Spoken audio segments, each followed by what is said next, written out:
Okay, the United States is ready to put on the American Song Contest. Red, white, and blue slay in the USA. Should we talk about it? Let's do that!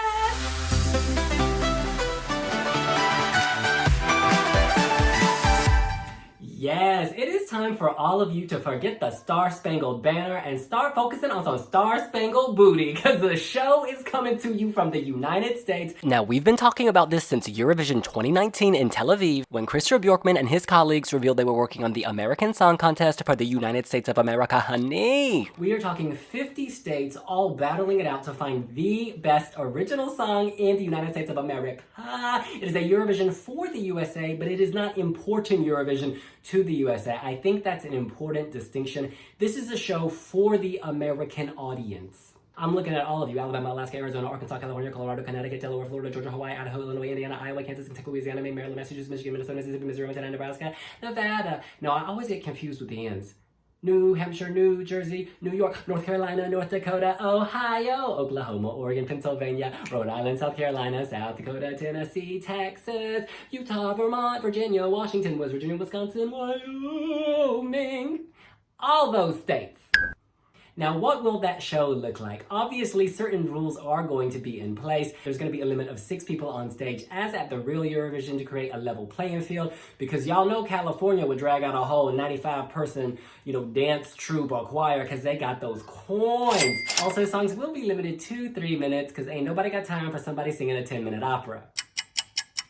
It's also not yet clear if you have to be a resident of a state, if you need to have been born in a state to represent a state. This is all being worked out, but producers of the show, they have said that they hope to launch in the fall, the winter, the holiday season in the United States of 2021. So that's November, December, January 2021 going into 2022, potentially. It's good that they have a long lead time, because with COVID-19 going on, ain't nobody got a clue what's gonna happen. Variety magazine has confirmed with the producers, who include Christer Björkman of Sweden, the Melodifestivalen legend, the Melodifestivalen maestro, who is retiring in 2021, that the show will include semi-finals and a final. You can't have 53-minute songs back to back to back. But there's going to be something called the American Song Contest Academy, and this is going to consist of professional musicians, people in the music industry, and then regional votes. And so instead of having a national selection for each state, you're going to have it go through this American Song Contest Academy so they can draw it out in some way. I think of OT, Operación Triunfo in Spain, and how they had all that drama. They had the romance with Alfred E. Amaya, etc., etc. We're in love. I don't know if it's going to be like that, but it's definitely going to be a drawn-out process, which is great. Because, when X Factor was a big deal, people were all about the auditions, the drama, the narrative. So it'd be interesting to see if they bring that to the American audience.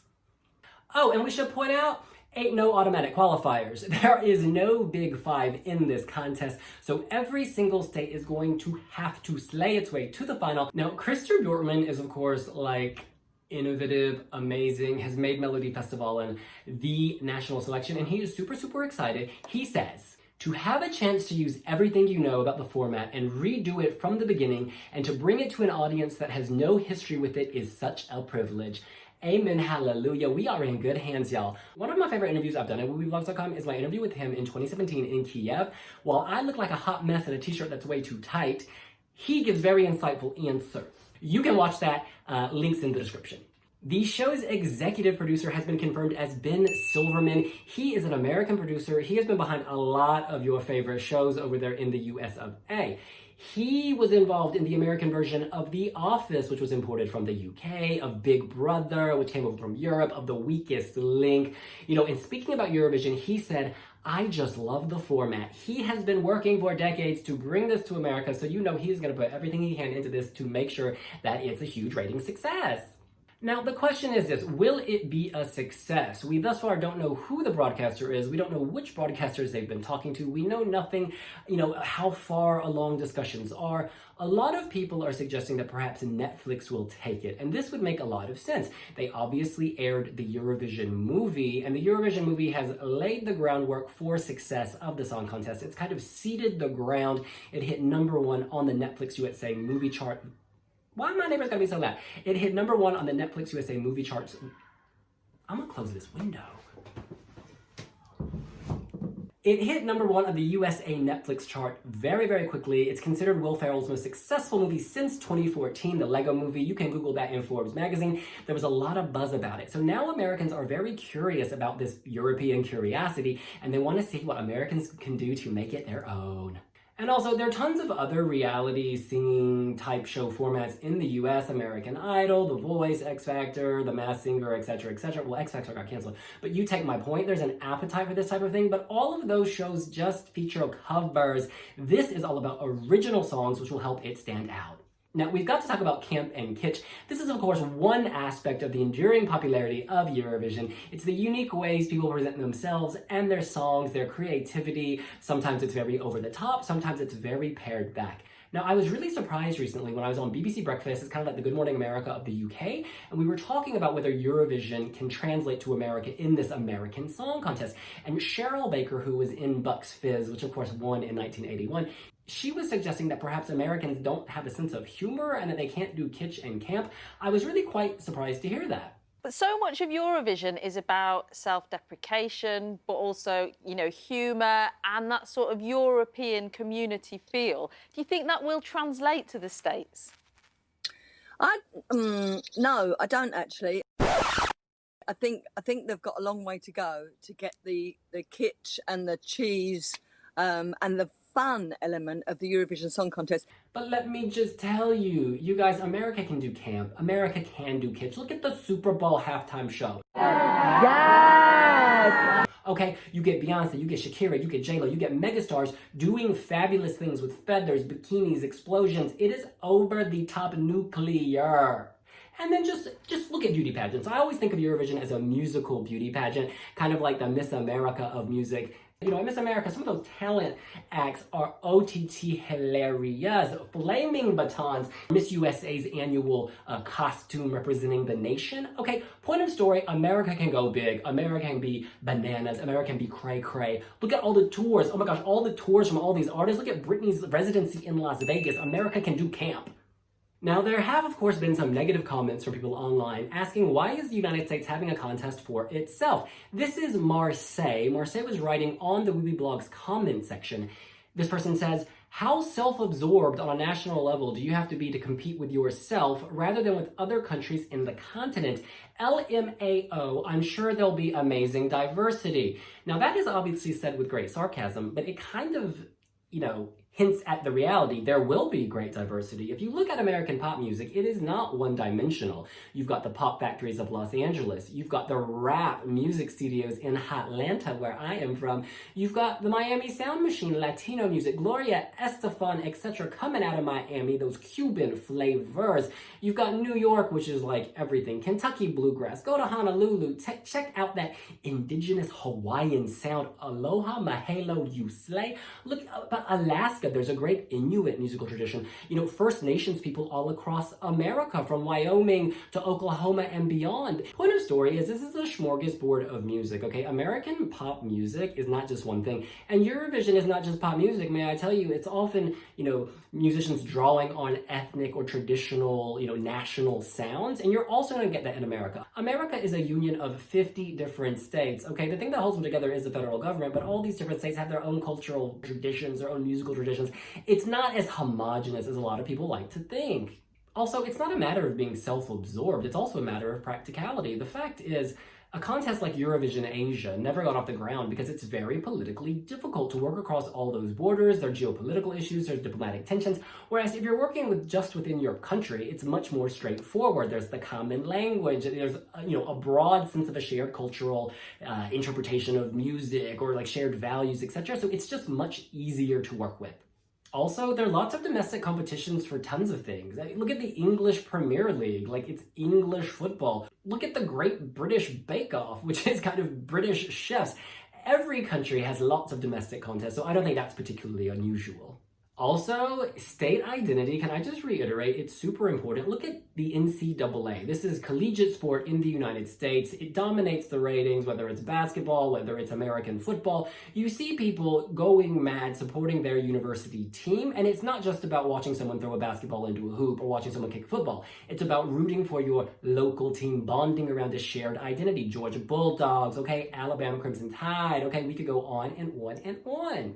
Now, as ever, you guys are sounding off on Twitter, responding to our tweet about the story, and also on the Wiwibloggs website. I'm just going to read some of your opinions now. Cole thinks that the contest will be too commercial. He or she writes, a contest with possibly a commercial break after every 2 songs? Nah, it won't work. A lot of you are also annoyed that they're calling it the American Song Contest. Alex writes USA Song Contest, suggesting a new name. And then Victor writes, meanwhile, the rest of the American countries, am I a joke to you? Now, yes, America does refer to both North America and South America, obviously honoring the explorer Amerigo Vespucci, who is said to have discovered these continents. But Americans often refer to themselves as Americans. And so because this is a domestic show in the United States, you can understand why they're calling it the American Song Contest. Frankly, they have to think about their target audience. They're not targeting Eurovision fans in Europe. They're not targeting Eurovision fans elsewhere. They're targeting music fans in America who may not even know what Eurovision is, and that's kind of what makes this exciting. Let me give you an example. I was a huge fan of America's Next Top Model. I was rooting for you. We were all rooting for you. But I was not offended when there was Australia's Next Top Model. If anything, I was glad that there was another way to look at this classic program. And boy, did it give us some iconic moments. Sorry, it's Amanda. I'm so sorry. I'm a huge fan of RuPaul's Drag Race, but now there's Canada's Drag Race. I was not sitting at home getting all angry. Instead, I was celebrating the fact that Canadian fans were getting more pie to eat, like another flavor of the original. You know, I watched that show. It doesn't always live up to the original. Sometimes it's better, sometimes it's cringe, but that's the nature of the game. It's just giving people more options. But I'm sorry, Lemon did not deserve to win the most recent mini challenge. And I think for a lot of Eurovision fans, the creation of an American Eurovision is going to completely bypass them. They're not even going to know what happened. Like, there is a Thailand's Drag Race, and I kind of heard of it, but I never engaged with it. And only like a year later have I seen this classic episode where the contestant Candy Cyanide does her dress reveal by setting it on fire. That is bananas. I guess what I'm trying to say about all this is that Eurovision fans don't need to feel offended because their Eurovision is still going to be their Eurovision. They'll just be something new somewhere else for other people. What's wrong with that? Now back to your comments. Writing on Wiwibloggs, Joe, an American Eurovision fan, he says, this isn't intended to replace Eurovision. This isn't our country saying we should participate at Eurovision, but like with every time the topic of Americans and Eurovision comes up, it leaves me feeling very dismissed and unwanted by the fandom I'm proudest to be a part of. I'm not saying this idea is guaranteed for success, but I feel very sad seeing the idea of Americans getting into Eurovision type events dismissed so easily. Makes me feel like we aren't wanted around here even as fans. Now, to understand fully what he's getting at, let's read this next comment. Vladimir P. writes, this is good. I am glad the USA is having their own contest and that they don't plan to join the Eurovision Song Contest. The Eurovision Song Contest should remain European. Good luck, America. Now, Crystal in the United States, she is very excited. She thinks that the American Song Contest will bring something fresh to the landscape, which is, of course, crowded by other singing shows. This is what she writes. I'm from Florida and I'm liking this idea too. While the other major televised talent competitions have allowed original songs to be performed at various points in their history, for example, American Idol didn't allow originals to be performed in the voting rounds until season 13, Grace VanderWaal won America's Got Talent performing only original songs, those competitions are more about the performer than the songwriting. She notes that she's seen a couple episodes of Songland, but it's not a major format just yet, although it's interesting to see Israel adapted. My guess is that the songwriters will probably end up being from California, New York, and Tennessee, kind of like how Swedish songwriters end up writing half of each year's Eurovision entries, although I hope the format will give aspiring songwriters all over the country a chance to submit songs as well. I just hope the American Song Contest does not use judges or judges' critiques at any point during the competition. Just let the viewers decide. Eurovision doesn't use judges' critiques. They just let people perform their songs, and then the juries and viewers get to have their say. It would actually be pretty refreshing to have a music competition in the US that doesn't have judges. So she's talking about, the Katy Perry's, Paula Abdul's, Simon Cowell's who sit on a panel. That's really interesting. That's another way that Eurovision differs. I'm curious if the American Song Contest Academy will have the judges and the commentators and the backstage interviews, and then the actual show won't. It's going to be very interesting to see how they adapt it. In any case, you guys, you might notice that I am super shiny. That's because it's about 35 million degrees in London today, and I have a ring light because I got to get rid of those zits. So I am sweating up a storm, so I am gonna go. But I just want to say, this is super exciting. I am so excited whenever there's a new song contest or a new competition for us to follow. And the fact that it's in the United States, for me, that's even better because all my friends in America, they love them from Eurovision, and now they're gonna get a chance to love something that is their own, honey. Not a threat to Eurovision, not a threat. If anything, it's celebrating the original, just like Netflix, an American company, celebrated Eurovision in that movie, which gave us some great music. Y'all, turn down the drama, turn up the love, and let's do this. That's what I think. What do you think? Let us know here on Wiwibloggs. You can leave your comments down in the comment section below. Visit our website, wiwibloggs.com, and be sure to follow us on Instagram, Twitter, and TikTok. Whew, that was a mouthful. I'll see you later. Y'all keep shaking that star-spangled booty. See ya. Bye.